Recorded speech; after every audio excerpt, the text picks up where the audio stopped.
Halo Pak, apa kabar Pak? Kabar baik. Alhamdulillah. Hari ini kita membahas tentang apa nih? Kita akan ngebahas tentang pentingnya helikopter view bagi para pemimpin lah Pemimpin. pada khususnya ya. Ada istilah yang bilang bahwa terkadang kita tuh harus keluar dan terbang tinggi untuk melihat dari sudut pandang dan perspektif yang berbeda Pak, atau dikenal dengan helikopter view.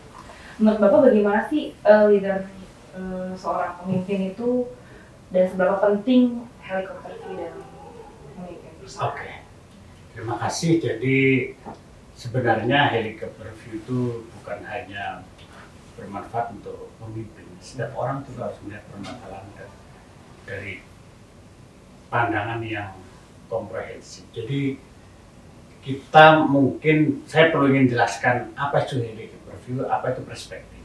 Perspektif mungkin agak gampangnya begini. Ketika seorang buta memegang kaki dari gajah, maka dia pikir gajah itu seperti tabung gitu. Atau ketika dia pegang kupingnya, dia mungkin, wah gajah itu pipi. Itulah perspektif, melihat sesuatu dari dimensi yang sempit. Lah, helikopter view itu melihat sesuatu dari dimensi yang luas. Saya ambil contoh yang konkret untuk planter ya. Seorang asisten, ahli katakanlah asisten tanaman. Bagaimana seorang asisten tanaman para planters itu melihat perspektif dari helikopter view? Dia tiap hari bertanggung jawab untuk membuat perencanaan, melaksanakan aktivitas di suatu atelier, katakanlah di kelapa sawit. Dari mulai pemeliharaan, memulai infrastruktur sampai panen dan sebagainya.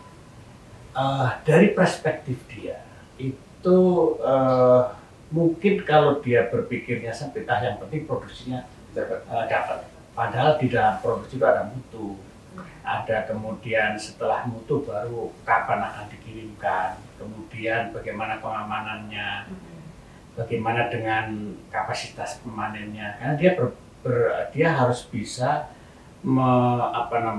menyusun satu program saja aktivitas tujuan tercapai, semua orang terlibat juga merasa nyaman. Jadi kalau dia hanya berpikir jumlahnya saja, mungkin masalah bagaimana misalkan kualitas panennya, apakah sudah matang panen, apakah bendolannya itu diambil semua, atau dia mungkin terlambat panen. Nah itu, kalau dia terlambat panen ada risiko nanti ALB bisa meningkat. Mungkin rendemen meningkat juga, tapi ALB juga meningkat. Kalau terlalu belum saatnya panen buah mentah, maka akan terjadi pengurangan rendemen di pabrik. Jadi pekerjaan dia itu bisa mempengaruhi pekerjaan sehari-hari. Jadi kalau cara melihat helikopter view, dia harus melihat dari perspektif yang luas, ekosistem lah. Mungkin lebih tepat helikopter view itu melihat dari perspektif ekosistem. Bagi seorang asisten tanaman, dia harus memperhatikan kepentingan karyawannya. Dia harus mementingkan kepentingan dari pabrik. Bagaimana dengan pengangkutan dari kebun ke pabrik?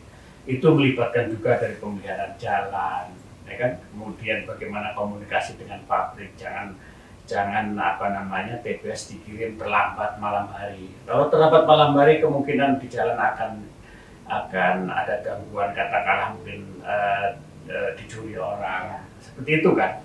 Jadi kemudian mungkin di pabrik terjadi shortage, atau sebaliknya ketika seorang asisten melakukan perjalanan tanpa memperhatikan jalan di musim hujan. Ketika jalannya jelek, maka mobil nggak bisa lewat. Kalau mobil nggak bisa lewat, pilihannya ada dua. Panen itu tidak diangkut, jadi restan di kebun. Ketika restan di kebun, kualitas akan turun, kemungkinan dicuri orang. Atau dia harus menambah lagi karena jalannya tidak bisa ditempuh dengan truk biasa, maka dia harus menggunakan kendaraan off-road. Istilahnya pakai alat angkut lagi yang off-road seperti pakai jeep, tambah kos. Jadi itu semua itu contoh saja bagaimana kita melihat perspektif dari helikopter. Mungkin dalam perspektif lebih luas tentang ekosistem, misalkan dia seorang asisten tanaman memiliki kepedulian untuk pengamanan lahan ya, misalkan terkait dengan akses jalan terhadap masyarakat sekitar. tentu misalkan dibikin parit besar atau mungkin ada portal, nah itu yang seperti itu dia harus komunikasikan dengan masyarakat sekitar. Jadi cara berpikir ekosistem itulah yang sebenarnya diperlukan oleh kita. Kalau orang Padang mengatakan lama dewa atau di orang, jadi sama kita oke, sama orang oke, tujuan tercapai. Mungkin secara sederhana seperti itu, itulah helikopter view. Oke. Dan tadi kalau Pak Dirut bilang helikopter view ini bukan hanya untuk para pimpinan puncak ya Pak, tetapi semua level sebenarnya perlu. Nah, cuma ada beberapa pandangan nih Pak, menganggap bahwasannya ketika seorang memiliki helikopter view, dia miss di down to earth-nya. Menurut Bapak, bagaimana caranya kita tuh bisa memiliki perspektif yang luas helikopter view, tapi tetap memiliki fondasi yang kuat di bawahnya Pak? Jadi begini ya, helikopter view justru harus berangkat dari perspektif yang membumi, dari bawah ke atas. Tapi dari atas juga ke bawah. Jadi mungkin begini ya, perspektif helikopter view itu seperti itu. Ketika kita merumuskan, berpikir, melakukan sesuatu itu harus banyak hal dipertimbangkan. Maka ada satu adagium, seseorang untuk sukses dalam karir, dalam pekerjaan sebagai planner itu dia harus think globally, act locally. Atau gini, dia berpikir satu level di atas jabatannya. Kenapa? Ternyata kita kan perusahaan itu kan merupakan organisasi atau perusahaan kumpulan dari banyak orang untuk mencapai tujuan tertentu, untuk mencapai dengan visi tertentu secara bersama, di mana sukses itu sangat ditentukan oleh keberhasilan tim. Nah, ketika keberhasilan tim, maka setiap orang harus berkontribusi. Ketika seorang harus berkontribusi, setiap orang di dalam organisasi itu harus berkontribusi, maka dia harus mampu berkolaborasi. Inti dari kolaborasi adalah mau menerima pendapat orang lain, mau dikritik, kemudian dia harus berpikir tidak egois, ya kan? Kemudian ada lagi istilahnya abundant mentality, mentalitas untuk berlimpahan dalam artian membantu kawan yang lemah dibantu. Jadi itulah kerja tim. Jadi tetap basisnya harus detail, harus konkret, harus di lapangan. Tetapi kalau berpikir helikopter itu melihat persoalan secara komprehensif. Jadi ada, katakanlah di dalam pekerjaan kita ada 10 variabel. Kita mengerjakan 2 variabel. Maka kita sukses daripada tujuan perusahaan itu harus 10-10-nya dipenuhi. Meskipun kita mengerjakan 2, tapi dampak dari pekerjaan 2 itu bisa mempengaruhi yang 8 lainnya. Jadi itulah resiprokal sifatnya. Ya mungkin yang paling enak, jadi lama dia waktu jadi orang, jadi kita semua nyaman gitu. Dan itulah yang diharapkan teamwork itu dalam satu organisasi. Jadi walaupun kita perspektifnya helikopter view, dia harus berangkat dari bawah ya Pak, sehingga nggak ada yang miss gitu ya. Ya makanya begini, karena kita juga memerlukan ya, kalau tentu kami nanti direktorat CN kita akan memberikan pembekalan. Saya dulu teringat waktu saya pertama kali saya diangkat jadi asisten outdealing atau planner pertama kali itu. Kita orang tanaman, tapi kita diberikan pembekalan, diberikan pemahaman tentang bidang-bidang lain. Jadi ada waktu itu istilahnya penataran atau pembekalan manajemen keuangan untuk manajemen keuangan. Jadi kita harus paham juga bagaimana misalkan apa sih tugas kita itu, katakanlah terkait dengan orang lain. Kita kan pada akhirnya perusahaan itu ketika tujuan operasional tercapai itu harus diikuti oleh pada akhirnya tujuan finansial. Artinya kita setiap hari harus berpikir apa yang kita kerjakan bermanfaat. Jadi itulah akhirnya itu helikopter view. Jadi tujuan menjadi satu acuan, pekerjaan kita harus mengacu pada tujuan. Nah, tujuan itu bersama. Nah, kita kayak satu mobil itu atau satu kapal katakanlah. Satu kapal itu kan ada peran nahoda, ada peran kapten, ada peran kelasi, ada mungkin tukang mesin apa namanya istilahnya ya, kapal. atau ya mesin kapal, kemudian macam-macam. Nggak semua orang ada yang ngurusin masalah misalkan makanan, akomodasi, jadi komunikasi dan sebagainya. Jadi di dalam kerja tim itu memang harus ada. Kalau tidak, maka masing-masing ego itu menutup dirinya sendiri, membentuk semacam silo-silo yang itu pasti nggak akan tercapai tujuan bersama. Dan disitulah dituntut setiap orang harus melihat perspektif secara helikopter. Nah, berarti kita dapat satu poin ini. Bahwasanya ketika kita tidak mampu menciptakan helikopter view itu, yang muncul adalah silo-silo tadi. Silo-silo. Nah, ketika silo-silo, saya kadang-kadang contoh gini.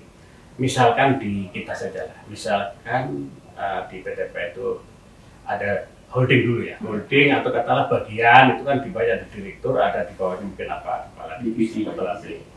Mungkin divisi yang menyangkut misalkan katakanlah divisi teknis lah, operasional, dia setiap hari membutuhkan aliran pendanaan untuk operasional katakanlah.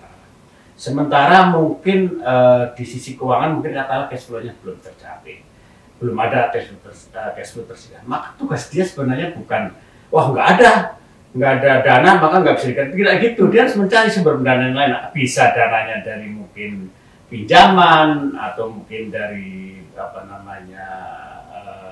cash tempat yang lain, atau menjual produk yang ada, atau menagih piutang ya gitu-gitu. Jadi ketika seorang manajer keuangan atau kepala divisi keuangan, dia tidak bisa berpikir untuk keamanan dirinya saja. Dia harus berpikir tiap hari perusahaan itu harus jalan, harus hidup, di mana dia nggak peduli misalkan tiap hari harus beli TBS. Yang memikirkan uang itu ya direktorat keuangan. Nah, tugas daripada manajer operasional itu ya memastikan buah yang dibeli itu sesuai dengan syarat ketentuan, memberikan margin yang bagus, itu saja. Jadi harus saling itu. Dia tidak boleh misalkan ego yang penting dapat buah yang banyak tapi buahnya jelek, akhirnya rendahnya nggak dapat, ALB-nya tinggi, akhirnya rugi, nggak bisa juga. Jadi masing-masing punya itu. Jadi permasalahan kita, saya merasakan di antara kita kadang-kadang itu tadi kekurangan perspektif itu, sehingga kotak-kotak itu masih tetap terjadi, dan saya sering menghadapi terpaksa harus saya intervensi. Mestinya kesadaran itu jangan harus top down, tapi dia mestinya kasih saran sama saya. Pak ini gini nih solusinya ini, Pak gini solusinya ini gitu. Pada akhirnya, pada prinsipnya kan ini organisasi ini kan kayak satu dinamika yang terus-menerus bergerak. Ya. Dia nggak peduli tuh bergerak terus itu kapan dikasih bahan bakar, kapan dikasih oli, kan gitu kan. Kalau kayak kalau banyak kempes tambah sedikit, tapi jalan terus itu. Ya, disitulah dulu pemahaman itu. Nah, mungkin terakhir nih ya, Mi. Mungkin Bapak ada tips nih bagaimana caranya untuk meningkatkan kemampuan kita memiliki perspektif yang helikopter view. Jadi menurut saya helikopter view itu satu bukan kebutuhan, itu kewajiban. Kalau kewajiban yang harus melekat secara organik setiap orang. Maka untuk memahami atau untuk menjadikan kita secara inline kita memiliki kesadaran itu ya sering berkomunikasi sama orang lain. Jadi berkomunikasi sama orang lain, dengarkan masukan keluhan orang lain, dan berpikir kita ada empati dan simpati. Jadi ada empati dan simpati, dan meyakini bahwa organisasi ini bukan kerja orang per orang. Ketika kita berada di satu organisasi, maka super team lah, bukan superman. Cara berpikir seperti ini. Mungkin itu kuncinya adalah bagaimana kita berpikir seperti itu. Ketika itu terjadi, maka kita harus tadi ada saatnya kita maju, ada saatnya nih tarik ulur, take and give dan sebagainya. Oke, mungkin kita udah dapat banget ya, Mi, perspektif dan apa sih pentingnya dari di helikopter view tadi. Ternyata banyak banget manfaatnya, dan nggak cuma dari para pemimpin aja, cuma dari level bawah itu sangat penting. Mungkin itu aja, Mi. Baik. Pak Dirut, makasih banyak Pak. waktunya. Makasih. Masih